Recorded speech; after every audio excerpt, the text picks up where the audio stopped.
Hey, what's up teman-teman? Kalian tahu nggak, setiap tahun miliaran data pribadi bocor ke dunia maya. Tapi apakah semua itu ulah hacker teman-teman? Jadi apa sih arti sebenarnya hacker itu? Yuk kita bahas lebih dalam, let's go. Di dunia maya, sering banget kita dengar istilah hacker. Tapi nggak jarang juga istilah ini dipakai sembarangan. Orang sering salah paham dan mikir, semua hacker itu jahat. Padahal, hacker nggak selalu orang yang rusak atau nyuri data. Sekarang kita bahas definisi masing-masing.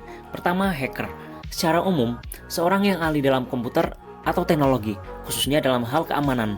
Nah, tujuan mereka tuh beragam teman-teman. Ada yang ingin melindungi sistem, ada juga yang ingin meningkatkan keamanan. Tapi ada juga yang malah memanfaatkan kelemahan itu buat kepentingan pribadi. Kedua, cracker.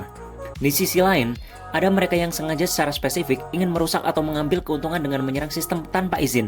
Misalnya nih, untuk mencuri data atau uang.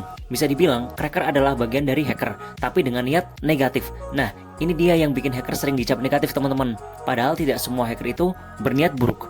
Lanjut ke jenis-jenis topi. Kalian pasti pernah dengar juga kan yang namanya black hat, white hat, sama grey hat. Nah, white hat itu adalah hacker yang mereka bekerja demi kebaikan teman-teman. Misalnya melindungi data perusahaan atau mencari celah keamanan sebelum disalahgunakan. Contohnya nih, ada tim keamanan perusahaan besar kayak perusahaan Google dan Microsoft yang rutin menguji sistem keamanan mereka. Bahkan mereka sampai biasanya bikin ini kan, kayak kompetisi gitu malah. Kemudian ada black hat hacker. Seperti namanya, mereka adalah yang berniat jahat teman-teman, menyerang sistem untuk keuntungan pribadi atau merusak. Mereka inilah yang paling sering dikaitkan dengan tindakan kriminal. Dan di tengah-tengah ada yang namanya grey hat. Nah, mereka ini yang kadang melanggar aturan tapi nggak selalu jahat.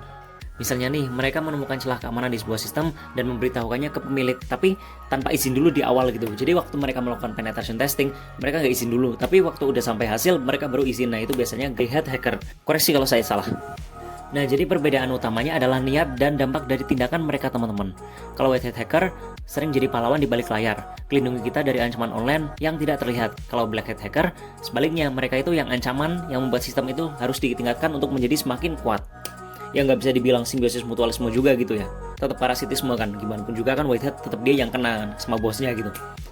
Ada salah satu contoh terkenal dari kasus hacking yang mungkin kalian tahu, yaitu serangan hacker pada Sony di tahun 2014. Kelompok ini menggunakan teknik black hat teman-teman. Mereka mengakses data sensitif dan membuat kekacauan besar di Sony.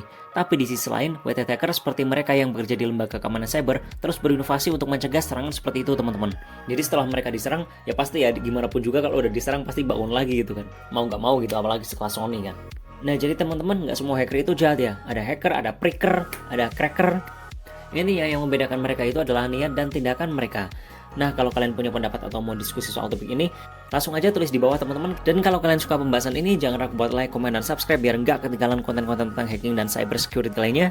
Saya Rofi, stay safe because no system is safe.